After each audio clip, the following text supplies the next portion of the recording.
Fáilte. Welcome to this episode of The Language Question, Ceshna Tongan, a conversation about the Irish language and its history for anyone curious about their relationship with it and its role in our identity.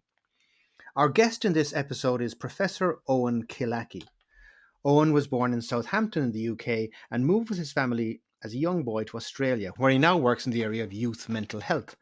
Since 2019, he has been on a journey of reconnection with the Irish language. I found this conversation with Eóin absolutely fascinating, and I hope you enjoy listening to it as much as I enjoyed having it. This episode will be going out on Tuesday, the 12th of December, and our next episode would normally be in a fortnight's time. Ach, beg lá éile Stefan Eóin an lásan, agus beg me Sarah. Normally, our next episode would be on the 26th of December, but that will, of course, be St. Stephen's Day, and I will be on my holidays. So our next episode will be on our usual date on the second Tuesday of January, and I look forward to speaking to you then. Idir an dálinn go raibh nullig honna duit agus a blian faoi waise duit agus go mbeirmid beo ar an am seo Arís. In the meantime, I wish you a very happy Christmas and a wonderful new year. Thank you for all of your support in 2023, and I look forward to speaking to you in 2024. As always, please be sure to sign up at thelanguagequestion.com/resources to get your complimentary valuable learning resources and to ensure that you stay up to date on upcoming episodes, guests, and to receive exclusive content. Anyhow, here goes this episode. I hope you enjoy it. Go muine tú soltas.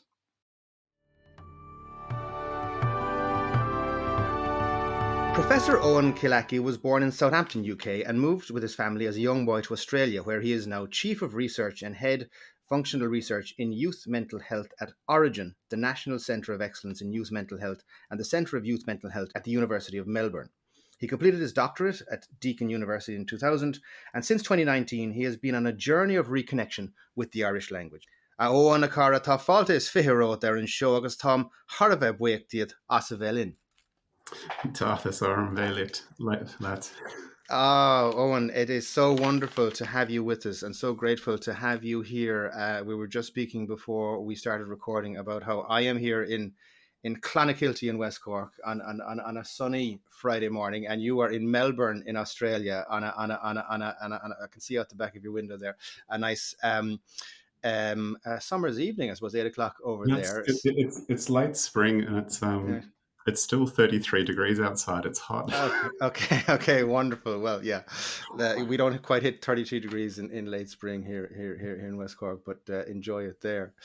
Eóin, what I would love to do, as always, just to start this conversation, would be to go right back to the beginning for you in terms of the Irish language. I know we want to talk about the whole journey of reconnection that you have been on in recent years in particular, but I suppose in order to kind of contextualize that for us, would you mind taking us back to your roots and the beginnings and what your family was like growing up? Yeah, for sure. As you said, I was born in Southampton in the UK in 1974 to two Irish parents who had, obviously grown up in the generation before that, and like so many people of that generation, had left Ireland basically seeking economic opportunity because the things that they wanted to do, they weren't able to do in Ireland. So Dad had gone to sea and become a sea captain. Mum was a nurse, and they both grew up in Bray, in Wicklow. But they been all over the world, and then they just both happened to be back in Bray and met, married, really wanted to stay there, but they just couldn't. And so they went to England and had myself, and I've got three siblings younger than me, so they had them over the next few years. By that stage, we were living in Cornwall, which I've always liked because it doesn't consider itself part of England. And I might come back to that later. But because at that time, it was a difficult time in that relationship between the UK and Ireland, and it had been made really clear to Dad at that time that being Irish and being Catholic, there was no career advancement for him He was, by that stage, lecturing in navigation. That there would be no career advancement for him in the UK at that time, and so he had to look for another opportunity, which landed us out here in Melbourne, about as far away as you could get, really, from Ireland and from Irish, I guess. That's the other thing as well. I mean, and it's interesting because Mum and Dad both spoke Irish. Dad had it a lot better than Mum, partially because back in the 50s when he'd first gone to sea, he'd learned it at school, I guess, like everybody else did. I don't think he spoke it, at home or anything. But when he went to sea, the crew of the ship were from the Hebrides. And so for the next 3 years, back in those days, apparently he signed on for a 3-year voyage, and he spent the next 3 years just immersed in language. And it wasn't exactly the same as what he learned, but it solidified everything he'd learned. So he had it quite well. But I think they were also of that generation of, well, why would we pass that on to our kids? They're not growing up in Ireland. They're not going to be able to speak this to anyone. And I think that there was also that kind of thought, which had been received by so many people over the preceding few generations. Well, this language was dying, so it's kind of quaint, but we won't do much to keep it. But it's interesting. I never identified as English. That was just an accident of geography. Coming to Australia, I was 9 when we came here, and at that stage, apparently, I had a very Cornish accent. And I think we were just at the right age where kids notice difference. So it was a difficult transition to being here. So I always kind of felt a bit of an outsider here. And the one thing I really constantly connected to, and it wasn't something that Mum and Dad pushed on us, but was this sense of belonging to something else. And really, it was enlivened in me by things that had to do with Ireland. So, initially that was probably Mum and Dad's old records. They had like all the Dubliners and the Clancy brothers and all the rest of it. Then when I was a little bit older, beginning to read things, and particularly, like a number of Irish authors, older and newer at that. Well, newer at the time. This is 30 years ago now, but and I'd always had this sort of thing of like it'd be good to learn Irish. And I'd mention it to Mum and Dad occasionally. They go, "Well, you could, but what would you do with it?" And it's this kind of idea. And sorry, was this as a child or is this later on? This is even as a probably a late teenager, young adult sort of. Okay. And so that kind of got put away, and I still very into Irish cultural things. So but Irish cultural things in English. Music, poetry, books, theatre, all of that. Finished uni, like you said, and then I was quite fortunate. I've been very lucky in my work. Got into research and was able to travel a lot. And I came back from Europe one time, just feeling really dumb because I just spoke one language, and going, I have to learn another language. And it wasn't Irish. I learned Spanish for 5 years.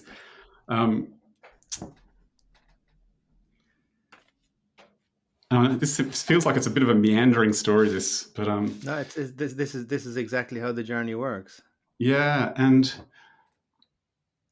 then probably, I think Mum died in about 2017. And I think that starts to make you wonder about some things a little bit more deeply. You start to realise that there's this wonderful experience of life's not going to go on forever. And I started to get much more interested in sort of, who I was. And maybe it's a thing about when you get into your early 40s as well, you're starting to wonder about, well, really, I've done all the growing up things now, and now I'm getting onto the existential things. And some of that is, well, who am I? What am I about? And it's interesting because in parallel with that, over the last sort of 15 years in Australia has been much more an understanding that this is a colonised place, that there were people here before the Europeans came, and that process of colonialism was destructive. And so I'd been watching this process where we're learning about, what that had been like for First Nations people, thinking about my place here as somebody who's benefited from that colonial process. And then in 2019, I was, again, fortunate. I was doing this project with the World Economic Forum where we were making a global framework for youth mental health. And as part of that, I got to meet with a lot of people and in particular, a lot of First Nations people around the world. And through conversations with them, and particularly there's a woman in New Zealand who's both a psychiatrist and a Maori elder. And Maori it's a very protocoled way of doing introductions, because it really is, when you go through the whole process they use, it's about the country you come from, the people your family's not quite the right word, but the connections you have. It really is about locating yourself in relation to different circles of people. And it's quite an involved process. There were 6 of us in this meeting, my colleague and myself and 4 people from there. And it took the better part of 2 hours to get through the introductions for these six of us.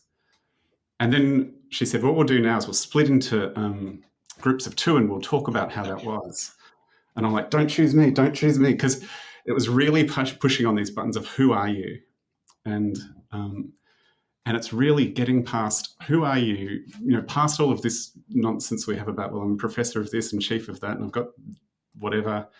It's really who are you? And she said some things to me which just took me a long time to process, but just I couldn't not do something after them. And she had said, colonialism damages us all. And she said, and you have your own indigeneity and you need to explore it. And I came back, after that. And of course, COVID, we all had a bit more time on our hands. And so I started doing some classes in Melbourne. It was mainly online at that stage, obviously. And it's interesting, it's the same group of people. I would say that we haven't, none of us are about to be getting anywhere near doing sort of university level Irish, but it's actually nice to have this group of people who are kind of like meandering along, trying to get better at the same time together. Duolingo came along as a big part of that. And I know that there's some people who have varying ideas about it, but it's actually been a really great thing because it's really that sort of, Gaelga Gakla thing, a little bit every day, a few new words every day. And bit by bit, got a new car recently where you can stream radio from all over the world, So after I've dropped the kids off in the morning, I'm driving to work, listening to Radio Nageltokta. And there's lots that I'm not understanding, but little bits, And what it's been beautiful for is getting back to what this woman in New Zealand had been talking about. It's connected me to a sense of something older and more continuous that goes back. This would be true for a lot of people in Ireland, I'm sure, and lots of people in the diaspora. But when you look at the 1901 and 1911 censuses, 3 of my 4 grandparents had Irish, and in one of their households, their grandfather was there, who was really old at that stage. He'd been born, I think, in 1812. And I imagined that, when he was growing up on this farm and that was in Cork, it would have probably been just a community language around them. And I'm thinking, where did we lose that, And can you remember, Owen, just a minute, because that's just Oh, so that's gold. I mean, the 1901 census, where that ancestor of yours born 1812, can you remember, was he marked as able to speak Irish only, or was he monoglot, or was he bilingual? Both, Can you remember? both, Both. both. Okay. Yeah. Yeah, yeah. Um, and yeah, there was, to the best of my memory, none of the adults in those households were monoglot Irish speakers. And and who knows, I mean, maybe when he was younger, but um, something else that probably came along in that whole journey, which I go back to so often, I've shared it with a lot of other people, that is, it's a thing on YouTube, Shukra, by is it Roxanne Nucleum, I think. And there's a part in that, it's this beautiful kind of, it's a piece of art, really, is what it is. But she's talking about it at one stage about, how this language was whipped from us and stripped from us and stolen away like our land. And that's exactly what happened to Aboriginal people here, to people in Canada, other First Nations people in Canada. And you start to sort of go, actually, do you know what? We are on this journey around our language, but so we have got so many fellow travelers in their own languages. And to me, anyway, a large part of this is reclaiming our heritage, sure, but also rejecting the shame that came with colonialism. And I think you had somebody on in one of your earlier shows, who I think her family came from Nigeria, and she talked about that dynamic, that people were made to feel ashamed of their own language. They had to aspire to English. And there's nothing wrong with English. I mean, English is a very handy language. But if we can fully connect with the hundreds of generations who've gone before us, I think it makes us stronger as we face forward into the challenges that we've got to deal with in the here and now. Oh, completely. And there is so much to that. And that resonates with, I mean, just as you're speaking there, I'm reminded of a passage that actually was in Audrey McGee's book, The Colony, about this whole being part of a kind of a procession, if you like, of people who have come down from the past. I remember Ty McDonegan, speaking the same kind of way about his connection with the past. And just recently, I was speaking with Kieran A, and she had the exact same thing about this sense of being part of a chain that maybe had been broken but was being reconnected now. And so that's incredibly powerful.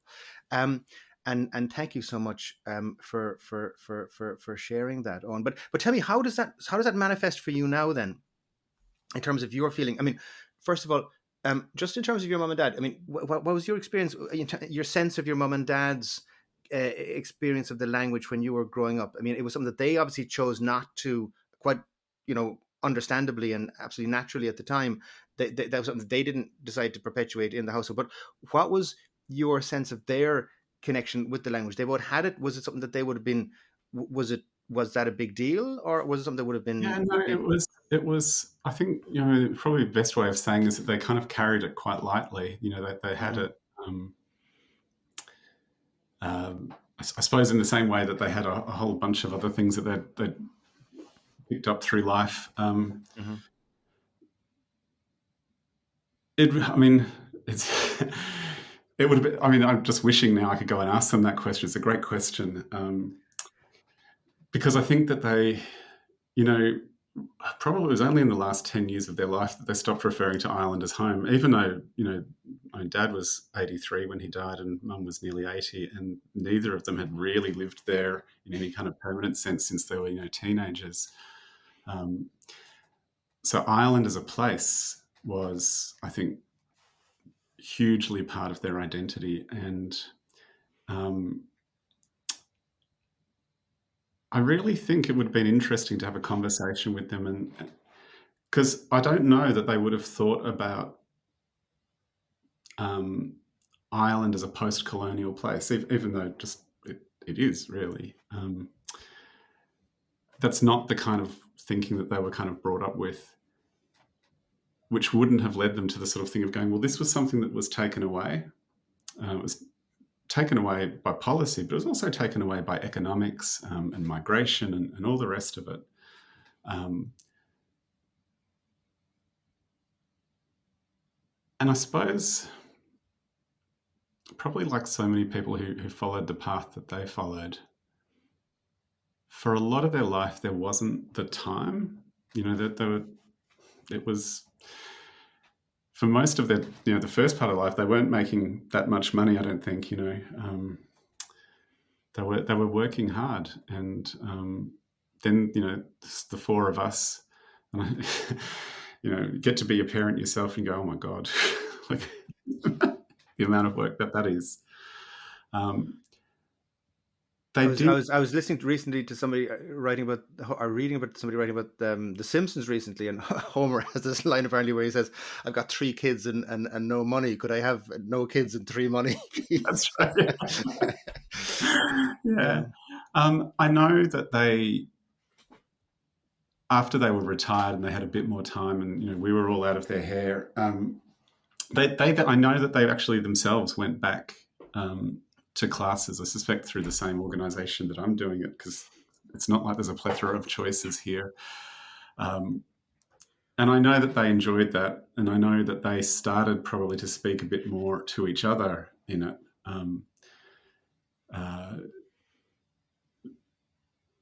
So I think there was a rekindling of it and a reconnection with it. But, I suppose in the same way that it happens to all of us, that you have these friends, and then you do get into life and kids and all the rest of it, and suddenly you realise there's someone you haven't seen for 10 or 15 years, and maybe if you're lucky, you reconnect with them when some of that busyness has kind of passed. And I suspect for them, their relationship to it was a little bit like that. And when was that? Can you remember when they would have started reconnecting with the language? Late 90s. Okay, so that would have been before you began your a long time personal before journey. I did, like 20 years before. And were you aware of that then? Was that something that you were conscious of, or that they were doing? Was that I knew about it, but I was what was I in the late 90s? It was probably my mid 20s. I was finishing off this doctorate thing and trying to get a toehold into life and the career working and world and the rest of it. And I'd ask them, what's the word for this or what's the word for that, but it was not that I'd then remember that. That was just kind of like that kind of question that you have with people. And I guess the thing that learning myself has been that, it's good to know what like a word is in isolation, but it's the connection between the words that actually make a language. It's otherwise it's just a list of names, really. And also, I guess, because of the way, like the biggest difference I think from English is that the word changes depending on its relation to the other words around it, which that doesn't happen in English anywhere near as much. Oh, completely. And those initial mutations and so on. It's both the beauty and the absolute tyranny of the language sometimes when trying to learn it. But that is all just fascinating, and we're so grateful to you for sharing that with us. Can you just in that sense that you mentioned about that, because I was very interested there in just terms of your mom and dad's experience and yours growing up with them. But let's say that, picking up us for a second on that sense of connection, that chain going back into the past. And you've gone back now and you've looked and you've seen your the 1901 census and 1910 census and so on. How do you feel about that connection now? I mean, as you progress with your journey into the language, do you feel do you feel yourself making making progress in that connection? Yeah. Look, it's probably again COVID and too much time to there was the language side of things, but there was also a fair bit of family history side of things. And, you know, to be able to start to think about the world, and even, I mean, I am so early on in this journey, but even to be able to begin to think about the world a little bit in the same way as some of those people might have felt or thought about the word, how the world is constructed, because the world is constructed through language in our minds. And even you know, beginning to learn some of the grammar and recognizing in the Irish grammar the way that even my parents express themselves in English. And you know, I know this is you just go, oh, that's where that came from. You start to think about conversations I had with my grandparents when I was little, and you go, that's where that came from. Oh, and that's what that word, you know, like these little words that you might get called. That's what that means. Is where it came from. And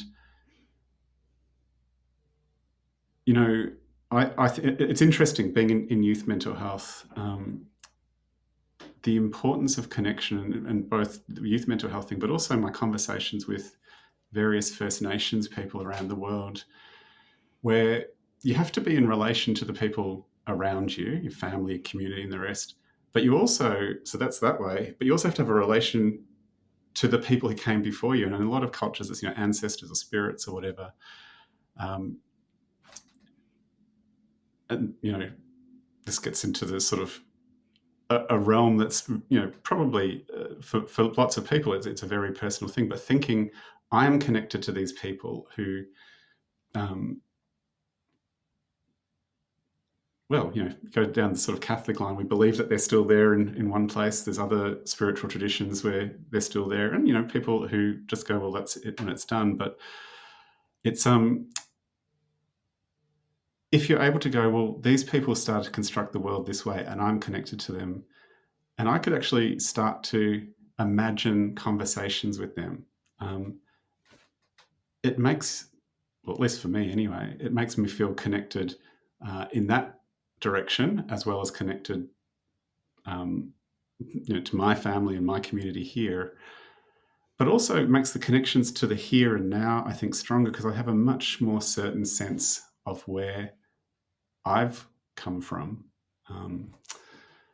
You know, I mean, having never lived there, I mean, I lived in Ireland for 2 very short periods in my life. One when I was a baby, no memory of that, and I think for 3 or 4 months when I was 8, maybe, when my grandfather was dying. And you know, when I was 8, I actually went to school for a while, but it was interesting. They said, "Oh, well, you don't have to do Irish." Oh, you got one of those exemptions. You were one of the really lucky guys. Yeah. Well, and it's interesting. I can kind of understand why they did it, but at another level, I've often wondered what did that say to the other kids in the class about how important Irish was. You know, this is a thing that you have to do unless you don't have to do it. Which, you know, I know that's maybe more than most 8-year-olds at the time would have thought about, but it's an interesting kind of thing, isn't it, to sort of say, well, if this is something, And sorry.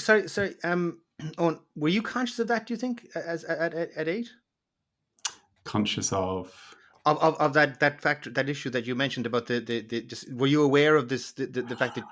Well, I was probably more aware of it in the sense that my sister, she would have been 6 at the time, I guess, she had to do Irish. I don't know, different teacher perhaps, but You were in the window. You were in the perfect window.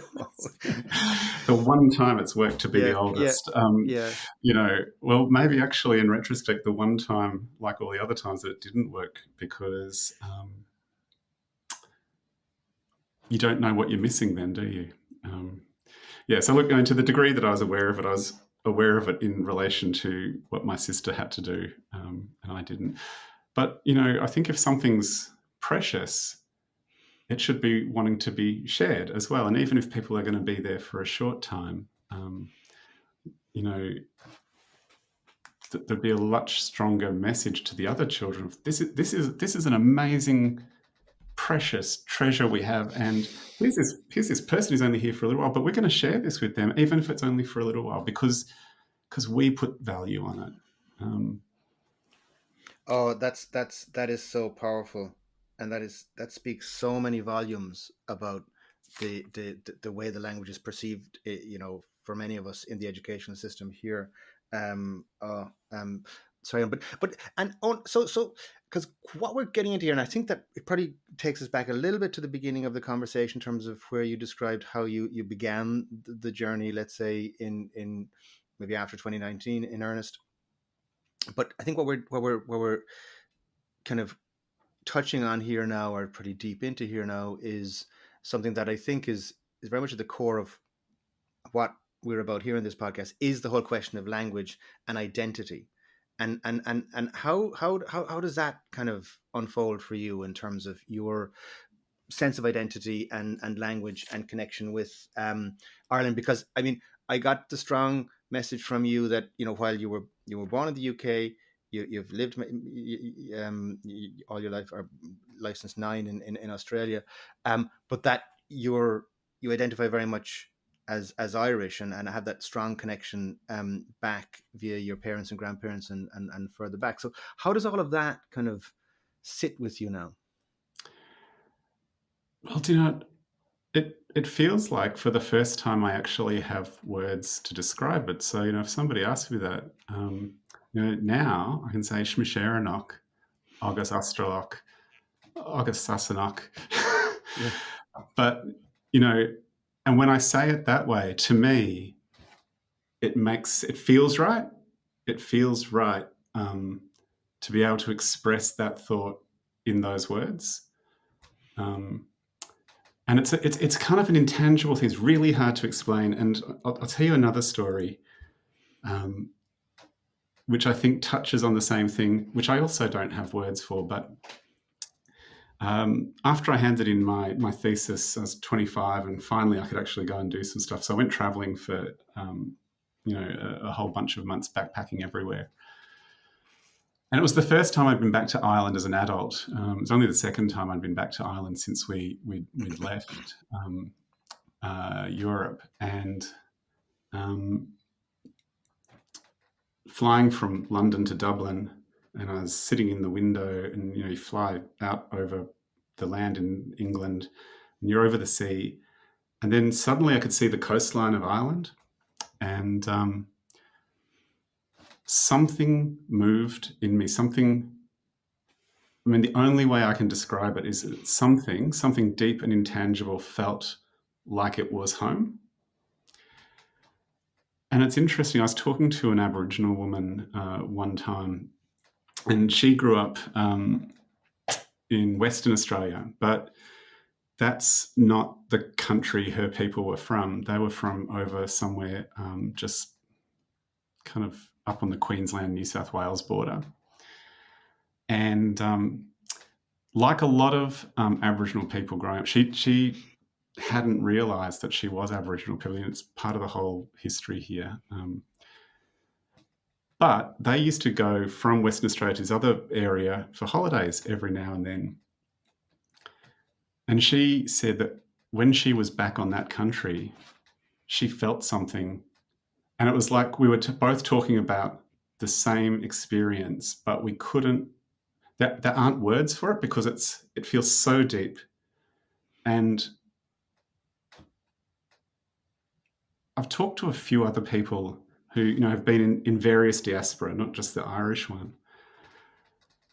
And there is a thing, and it doesn't sound very scientific, and it's probably not, but there's elements to us that perhaps we haven't got to explaining with science yet. But something in me knew that it was back where the rest of my ancestors came from. And when I can say Ishmisharanok, that is those words make sense to whatever that is within me. Those two things resonate together.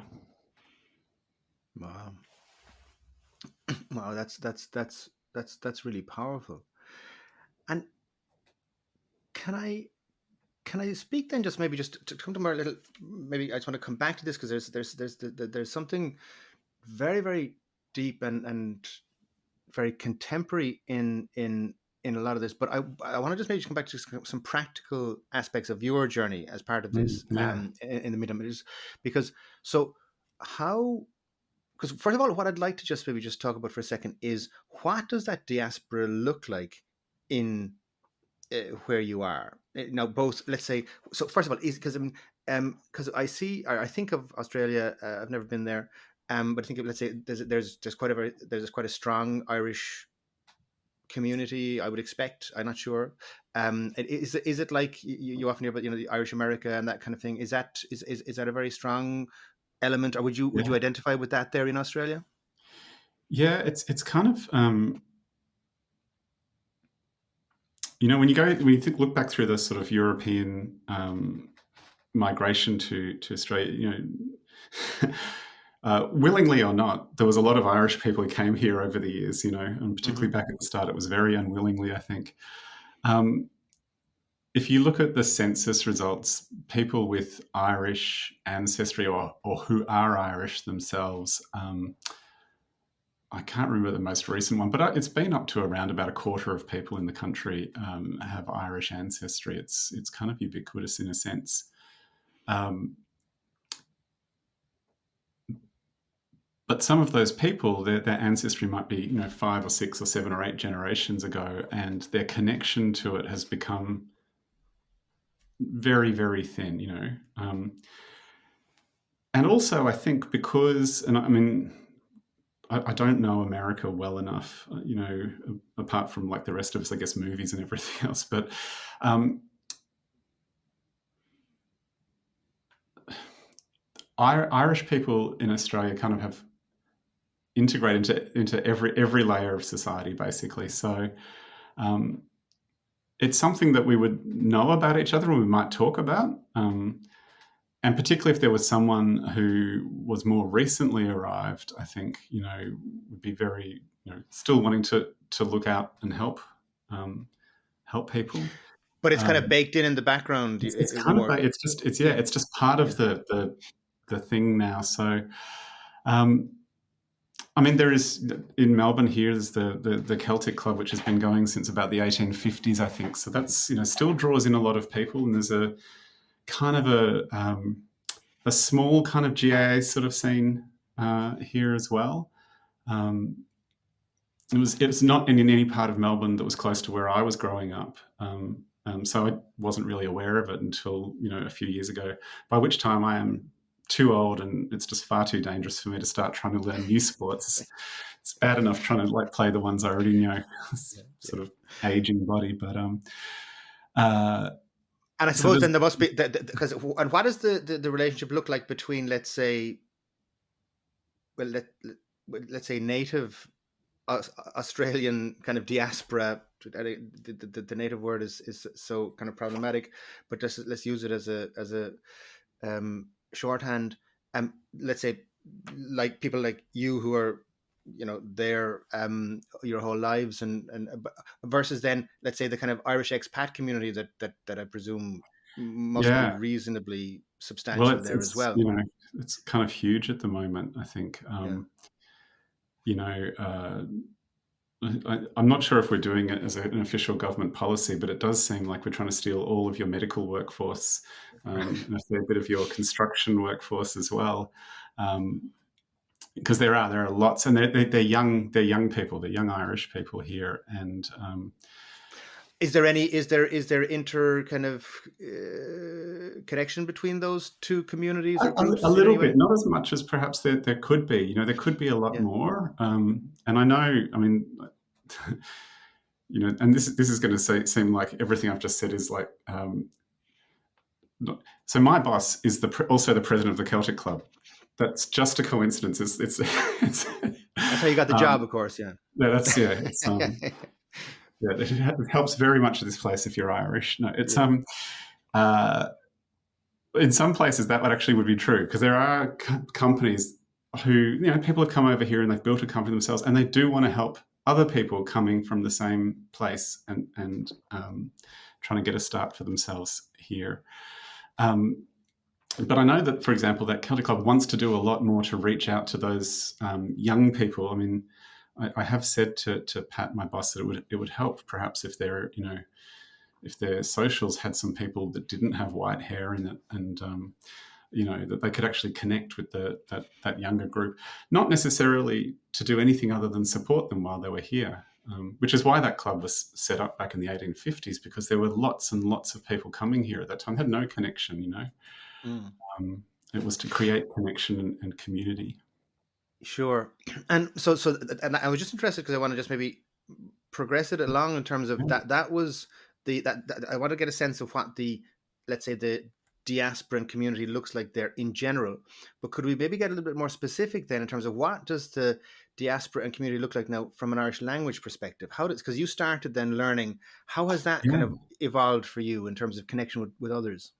Um, Look, it's been really lovely. Like I said, there's been this kind of core group of people who've been in this sort of same class as we've gone through, and who, many of them, and people who've come and gone. So people who are Irish themselves who've moved here, and it's been fascinating too. Listening to their stories about they had it. They were taught it at school, but there was never any value put on it, which maybe relates back to what we were just saying before. And they've kind of, and a lot of them are in their sort of 20s, and they go, actually, I really want to grasp this while I still haven't forgotten everything I went to school with. Lots of people, probably like myself, who've got some kind of heritage connection to it in those classes. And then really interesting people who've got no connection to it through their family, but are interested in it just as a language. And some of those people have come because maybe they've loved Irish literature and they want to understand the language that's behind some of there's a lot of creativity in English Irish literature, I think, based on the way Irish is, or people think about things in Irish. I've also, for the last, this year, been doing online courses through Gael culture, which has been fantastic. It has meant getting up at 4 o'clock in the morning to do them, but it's been well worth it. And what I've been really struck by that in those classes is that there are some Irish people in Ireland in them, but there are people from everywhere. The US, Canada, me obviously in Australia, Spanish people, French people, Dutch people. The current class I'm in, there's a guy from Sardinia. There was people from the Middle East, and many of whom don't have a cultural connection or a heritage connection to Ireland. They've got a genuine interest in this as a language, which to me is just really fascinating. Isn't it? It's just so fascinating, and it's um, one of these paradoxes about the language, or I'm not sure if that's the right word, but I mean, because and it's a question that's kind of cropped up here again and again and again, is that we have on the one hand, okay, well, there's this kind of trope about it's a dying language or whatever, but isn't true. But certainly there is a community language in the Gaeltacht that is increasingly under pressure, and I mean, and everybody is very, very deeply concerned for what the future of that looks like. Um, and so that's one aspect of the language, the source of the language, the actual, the core of it, that's uh, under severe pressure and threat, and that just dominance and international, just aspect of English that's so difficult to contend with for any minority language. On the one hand, and on the other hand, we have this sort of just thriving and explosion of Irish internationally among learners and among Irish kids outside the Gaeltacht in Gaelscoil in Ireland and so on. Um, and and I've heard just a couple of people say that that this future of the language is new speakers, Mm. and what that's going to look like in terms of, is there going to be some kind of break in the connection with the traditions from the Gaeltacht and so on, and perhaps inevitably there will be, but that's that phenomenon of learning. I've experienced it myself on Gael Culture, courses where, maybe I'm one of maybe two or three Irish people located in Ireland, and then maybe there's 8 or 9 or 10 who are international, and and all of whom generally have far better Irish than I do. But what's your sense of that? Your sense of being part of a kind of a global community that's learning this language. Does that? It's really exciting. I think I find it really really invigorating. I think because I've got the reasons we've been talking to for me wanting to learn it, but when I go in those classes, I'm kind of here. My the thing that parents say, well, who would you speak to, or why would you learn this? You go, well, why wouldn't you? In a sense, this is this really interesting thing that you can kind of connect to, and to the point about the future is new speakers, and it's, to say up front, obviously not in Ireland, very new in this journey, and not across a lot of the issues. But when I listen to a lot of the sort of discussion around Irish in Ireland, it does seem from the outside like there's a group of people go, there's this, I don't know, received high form of Irish, and it's we've got to protect that and preserve it. And then you have people, who are maybe learning it, however they're learning it, through Gael School or whatever they're learning it through, or people like me. And in a sense, language will change. That, like any living language, changes. Is it Filleadh, that poem, and there's the thing about freeing your mind of Shakespeare. But if you think about in English, one of the interesting things about Shakespeare is he changed the language. Like he's renowned for having invented new ways of saying things and new ways of expressing things and putting together combinations of words that didn't exist before. And here we are 500 years later, still talking about what he did. Languages which live change because the world changes and people change, and the way that we relate to each other changes.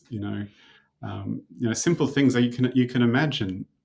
If you were suddenly transported back to 200 years ago Ireland, you wouldn't have needed a way to describe same-sex marriage. That wasn't a thing then.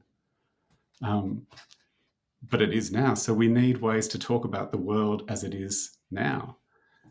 And so, of course, it has to change. And that's actually what makes languages alive. Oh, that's beautiful. And and talk then, Eoin, if you don't mind, just in terms of what's your, let's say, ambition for your journey with the language. Where would you like to see yourself taking it? And I suppose what I'd like to maybe talk about is, what are your opportunities for use of the language now on a day-to-day basis? I mean, I know you said you listened to Rani na Gaeltachta, and like myself, but particularly earlier in the journey, I would listen to, and a lot of it would go understood, but it's like I'm almost hoping osmosis is going to work on some level, and it does, I think, eventually. Yeah. Could you just give us a description? What does it look like now in terms of your ability to use the language, opportunities for use, and how that, how you enjoy the language, let's say, and develop it? And then what would your ambitions be? Where would you like to see yourself taking it?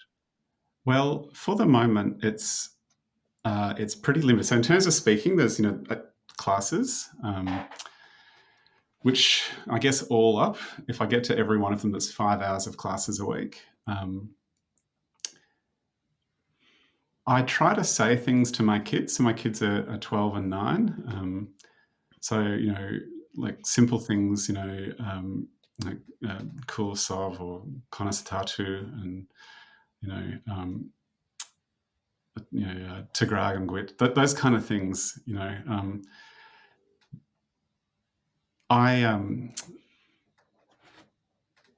don't mind getting up early for the classes, because I actually get up early quite a lot, and I go for reasonably long walks. It's quite nice to go walking in the morning before the world is up. And I'll quite often just sort of think about sentences to describe what I'm doing while I'm walking. They're really simple sentences. I mean, these are the sort of, very, very simple constructions, Tamiagru. And because I'm walking and there's no one around, I might say those things out loud. I'm sure if, the possums or someone might think I'm like, okay, what is this guy? But so very few opportunities. In fact, I was in Dublin and I went into Shopper and, I was talking to the people there. And she goes, oh, you go practice. And my brain froze and I couldn't think of anything to say. And that's the thing, like, with language, just wanting to get to the point where when you're saying goodbye to someone, the first word you think of is slan rather than goodbye, because language is just habit, really. So limited opportunities in terms of speaking. I'm reading some really simple books at the moment, like, books that are made for learners. And it's a little bit like listening to the radio. What I'll do is, because these stories might have maybe 4 pages to each story, I'll read through it, not trying to understand each word, but just trying to get a sense of what's happening. And probably in the last couple of weeks, actually, I'm getting the sense of what's happening. I'm not understanding every word, but I'm getting a sense of what's happening. And that, for me, that's a source of great joy. It feels like suddenly, Eureka, breakthrough, yeah. Yeah, yeah. And I mean, these are simple stories, but, so I want to keep doing that. I'd like to create more opportunities to actually practice speaking. If I was suddenly freed from the need to work and I could just go and do anything, I would want to come and just be somewhere where I was just immersed, for a while. Because I think that's how we've evolved to learn language. We've actually evolved to learn it by listening and speaking. The other thing I think that would be good about that situation is, I think as an adult learner, and particularly if you're reasonably competent in your first language, you have to overcome this fear of making mistakes, because you can't learn something as complicated as a language without making a lot of mistakes. And I often remind myself that even in our first language, it still takes you sort of 10 years to get good fluency. You talk to an 8-year-old in their first language and they won't be perfect in it. They'll still be. But wait a minute. I mean, how many adults can tell whether there, or there is the correct there? Oh, exactly, yeah. I've got a T-shirt with that on it. Well, that's exactly right, or the other thing I've seen a lot of in people's writing is sort, as in to sort of seek, and sort, as in to sort out, being used in the wrong place for each other. So mistakes have to happen, and you have to just be very, and that's the vulnerability of learning a language, that you have to be prepared to be less competent than you actually want to be. Oh, completely. And that's profound. And I think, I don't know, I think there's an enhanced element of that here among people who've gone through the Irish education system, because I think, if you haven't come out with any proficiency in Irish from having gone through it in 14 years, there's a certain degree to which, I think there's 2 basic attitudes you can adopt in relation to language. One is reject completely and say, well, that's obviously, it's the way it's taught, or the language is just too complicated or too difficult to learn, and it's not me, it's it. Or the other one is, I'm somehow dumb or inadequate or incapable of learning, and then when people come back to it, there's this very, very I think people are very, very hard on themselves. I certainly was and still am, and it's, see, but how did that just if you wouldn't mind talking to us about your experience of that as an adult learner coming back, but you didn't have, let's say, the hang-ups of having learned Irish for 14 years at school, blah, Yeah. blah, blah, Yeah. and you were coming back to it. I mean, I think your little vignette of having, let's say, being exempted from it at 8, when you felt that, wouldn't it have been lovely to have been allowed in and to have had it shared with you? And I think Mm. that if that kind of attitude had been adopted in relation to how we teach the language, I think it would be transformational. But coming back as an adult, how so you're quite, I suppose you're saying, um, um, quite intelligently, you've got, to learn a difficult language, you've got to make mistakes in it, and you're comfortable. So how does that, what does that feel like for you when you're coming back now as a learner? Oh, well, look, there's a difference between knowing that I've got to be comfortable to make mistakes and being comfortable making Yeah. mistakes, and it's a world of difference. I mean, I feel lucky that the group of people have, like I said, there's been a kind of a core group in this class in Melbourne, and that's good because that's a safe space. Like, we kind of all know each other enough to be not afraid to make mistakes. And I think, I've been able to take that into the online classes I've had, where, again, people are actually really supportive because they're all in the same place. They're all in the same place. And so that's also, and I very much force myself, when the teacher says, well, who wants to, read this or say that, there's always that kind of bit of hesitation, particularly in an online class, because there's none of those kind of non-verbal cues to sort of, so I always try to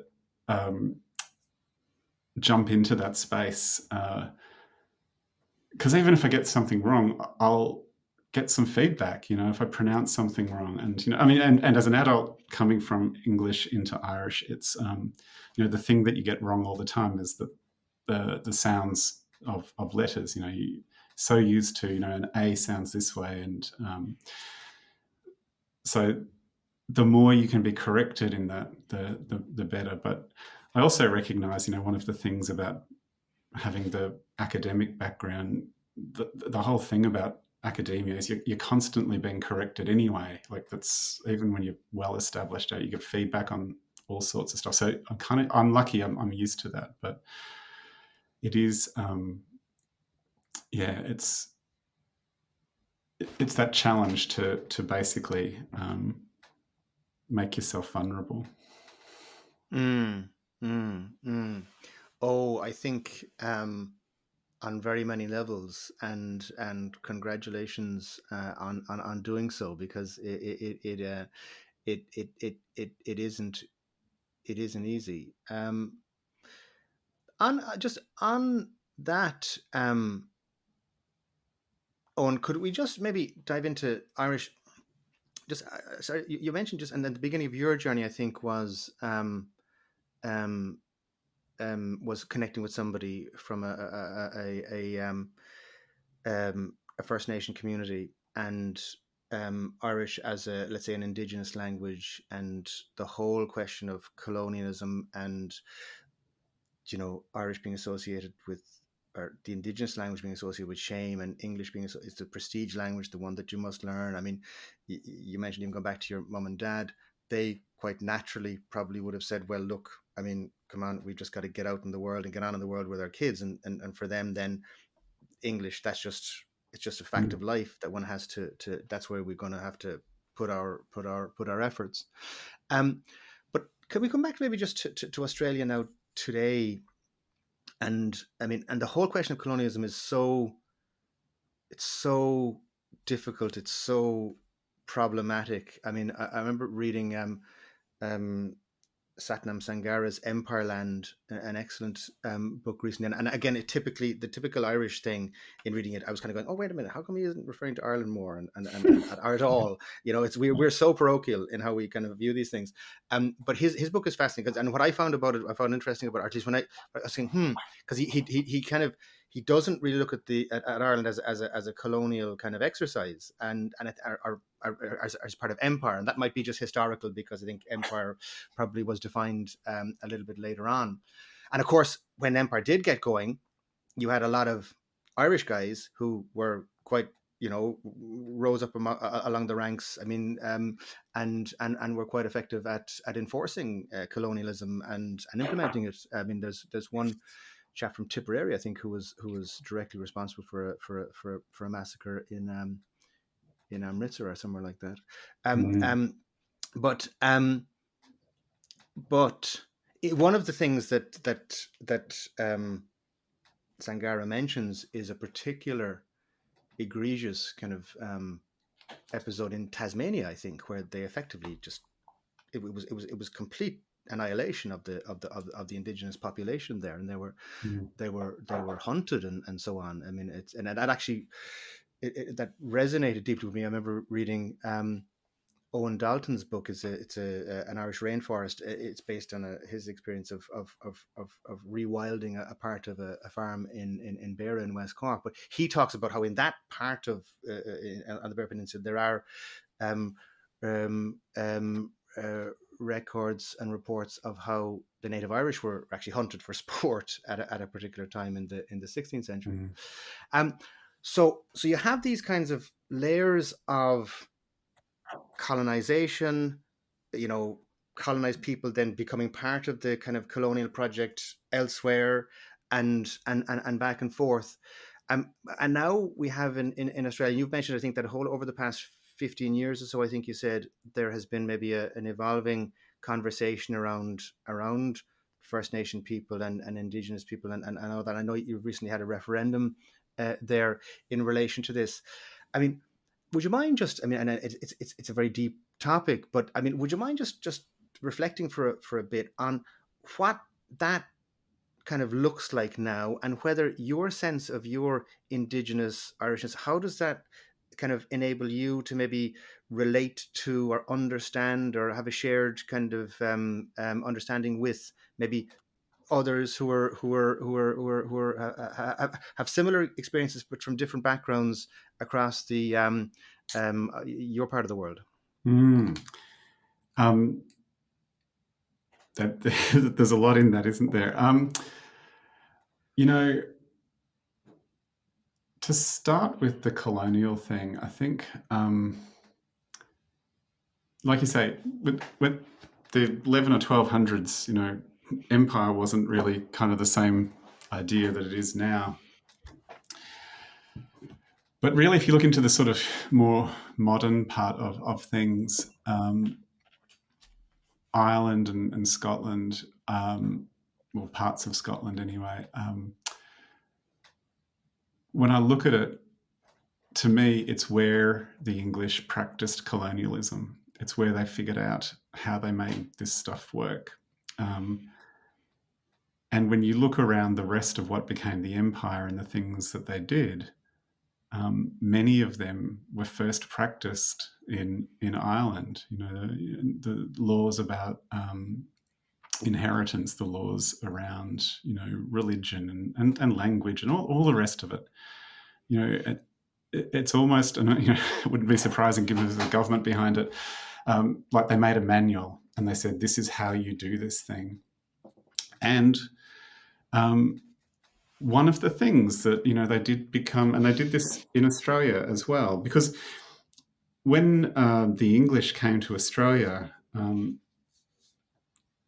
Australia wasn't one Aboriginal nation. Australia was hundreds of Aboriginal nations and even more languages. There's something like 500 languages here when the English came. Which, when you think about the size of Australia and how long Aboriginal people had been here, somewhere between 60 and 100,000 years. And it's massive. Like, you can buy postcards that show that the whole of Europe fits very easily within Australia. So people in sort of northwest, Western Australia are long time separated, say, from the people in Tasmania. So different languages, different beliefs, different cultures and customs. And so like that, and exactly as you've sort of said, even here, Aboriginal people would be taken from one place and helped to implement colonialism in another place. And I've no doubt that was part of this manual of colonialism, terrible atrocities were kind of committed by people who came from former colonies themselves. Partially perhaps because they bought into this worldview, partially because, they were aspiring to be part of that sort of powerful ruling class, or to show perhaps how much they'd left that sort of shameful other past behind.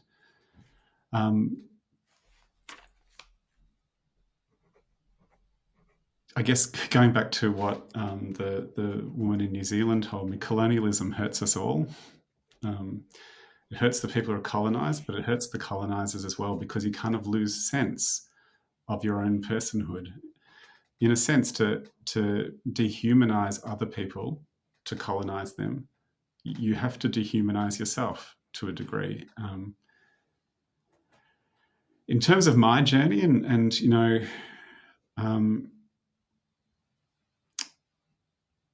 it's made, and it's made me have.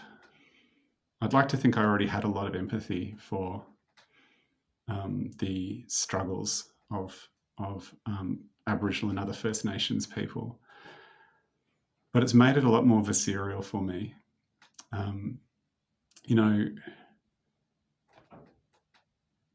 I wouldn't want to liken in any way my personal experiences with the personal experiences of people who in very recent history were removed from their family because there was a policy about assimilating them in, and essentially there was a policy about breeding out the blackness.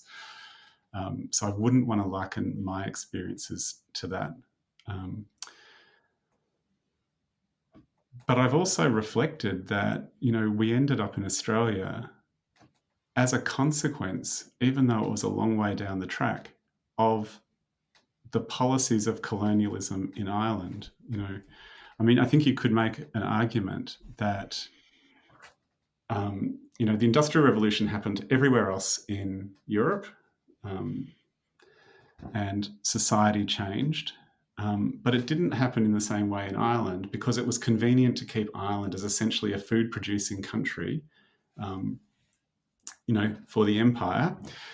And I have actually wondered from time to time if the Industrial Revolution had have happened in the same way in Ireland as it happened in the other parts of the UK, because Ireland was part of the UK at the time.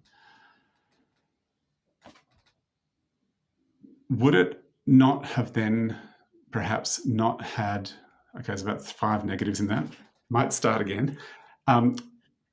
If you take the famine as one of the key change moments in the distribution of Irish as a community language, I do wonder if you had had an emerging industrial society, would it have been less susceptible to that change?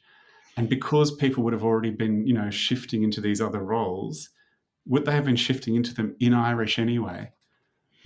Because that would have just been the language. You can operate a machine in all kinds of languages. No doubt something would have been lost in that hypothetical, something about culture, but that happened in other places too. But what you ended up with in those other places, all across, using Europe as an example, but you ended up with no loss of French in France, no loss of Dutch in the Netherlands. And I do wonder if you would have ended up with this situation where people would have just kept their community language. They would have maybe at work they won't have spoken English, but they would have maybe in their, when they just went into the shops to buy something, or at home.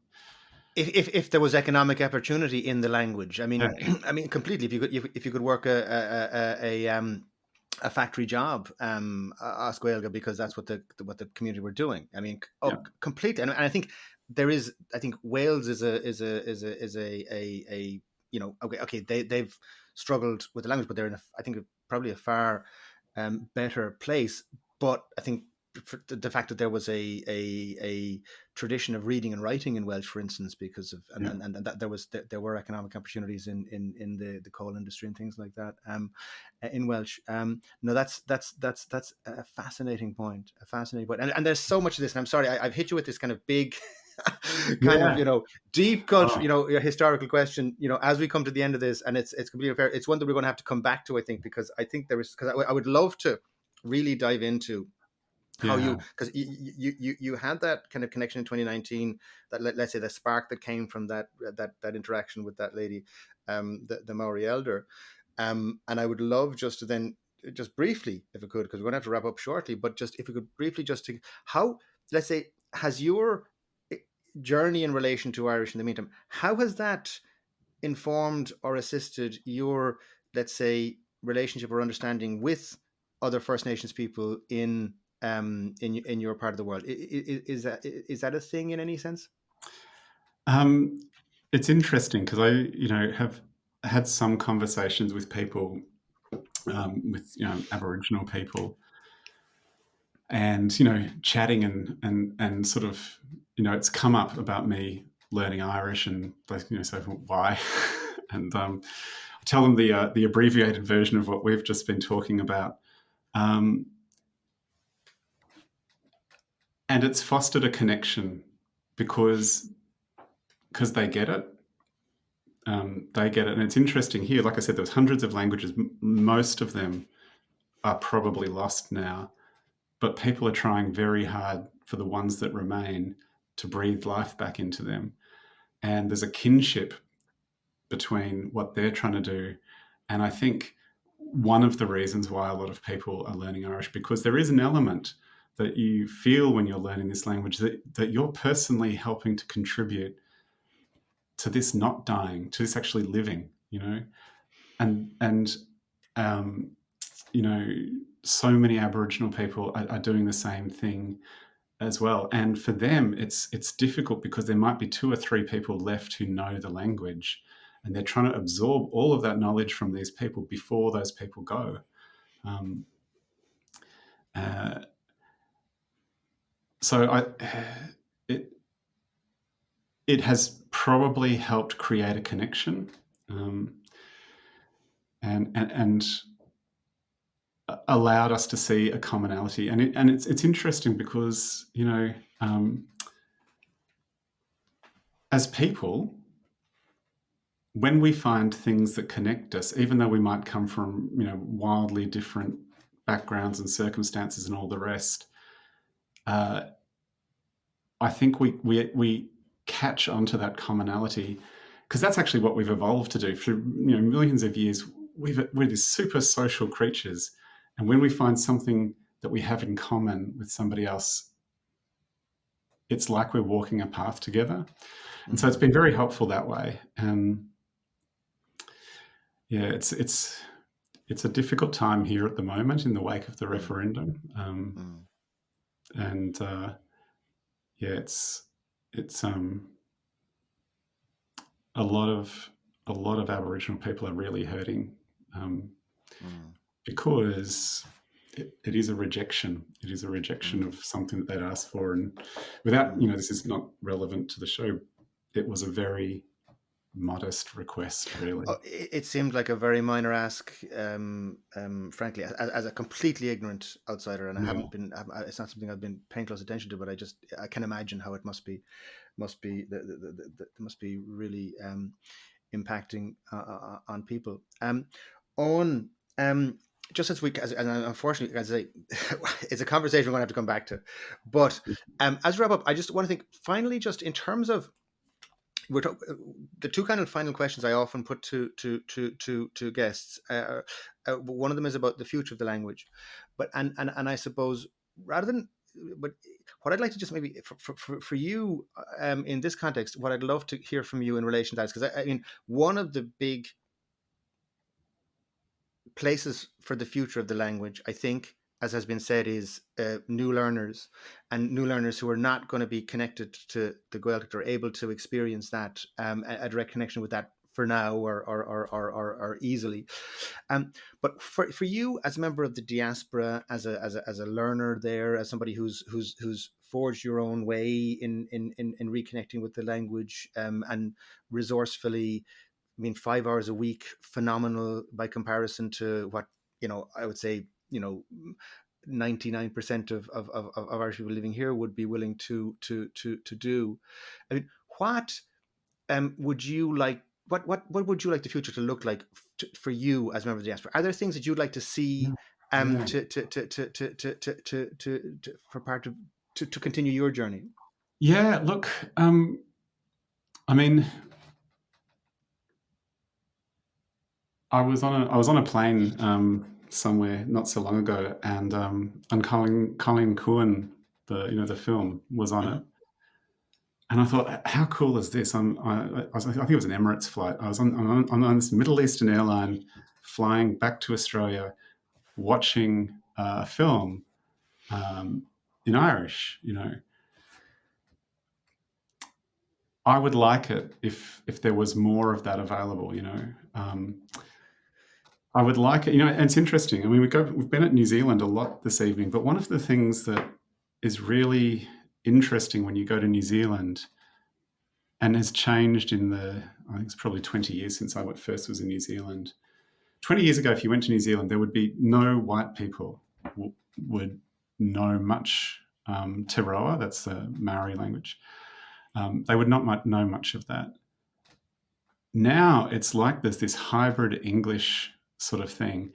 So Pakeha people, white people, will just drop words in. Like, you will hear people referring to their whānau, which is kind of family. It's more like Charlock. It's not just the nuclear family. It's a broader concept, but you can use it to refer to family. So they'll talk about that. People will talk about themselves as Pakeha, not as white people. And there are all adults who grew up 100% in English who are going to learn Te Roa because partially it's where New Zealand is in their own post-colonial journey. Partially because government has supported that.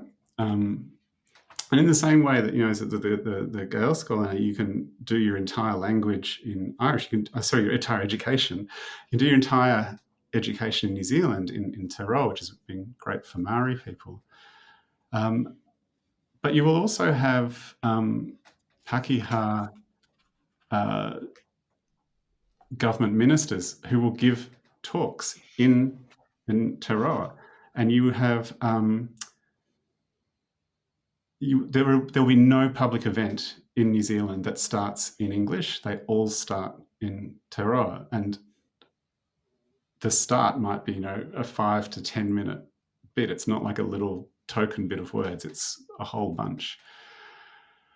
It would be really cool if, when you go to Dublin, there was the use of words, not necessarily whole sentences, but because I think that's how this kind of would start, that it would just be more acceptable, that you would go in and somebody did something, the first thing people would say, "Garamataka." They wouldn't say thank you, And I know that it's happening a bit more, but it would be amazing, because I think that then would mean there'd be more people to speak to.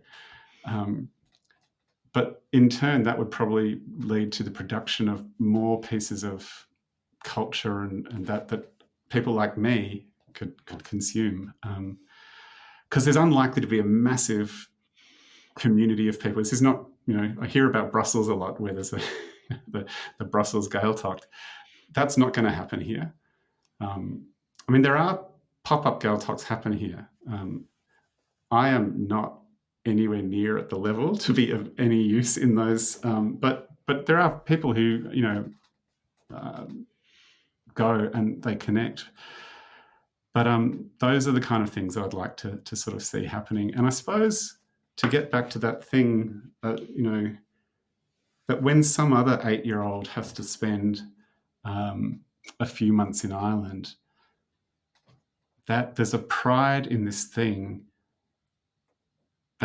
such that people want to share it with them, even if it's only a little bit, because it's just this, like, the most precious thing the culture has, because it is the expression of the culture. And even if someone's there for a little while, to say, this is one of the the most wonderful things we have, and we want to share it with you. Wow, Eoin, that is such an extraordinary perspective, and it's so wonderful to hear. I mean, just thank you for sharing that. There's so much in that in terms of, I mean, things that I hadn't considered before in terms of how we might um, things might progress, and again, it just shows the benefit of the external perspective on all of this is phenomenal. Thank you for that. Finally, on, I mean, I think possibly we've been over this ground to a certain extent. The whole conversation, I think, has been this question, but it is the final question that I put to guests on the show, and it is just about, you know, to try and encapsulate, you know, you've put a huge amount of effort into this. I mean, you're there getting up at 4 o'clock in the morning, you're doing 5 hours a week, you're listening to Radha Gaeltachta, you're reading, you're doing courses, you've been on this journey. This is costing you time, it's taking effort, it's causing you to have to be vulnerable, to expose yourself to the feeling of you know, making mistakes. And while you say I have to do that, it's not easy. You understand the theory, but the practice is a little bit more difficult, we all know, for any ego that's out there. But why do you do all that? What motivates you? What is your Irish language why?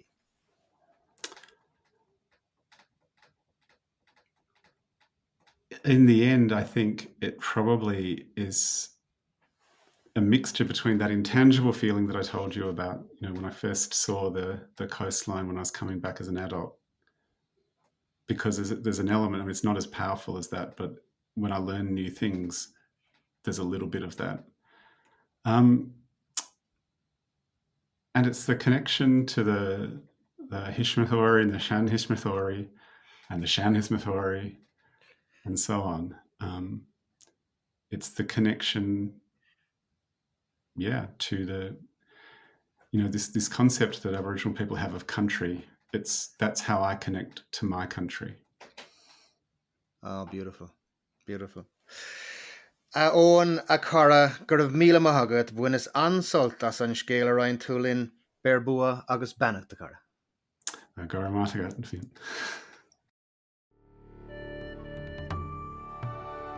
Thanks for listening.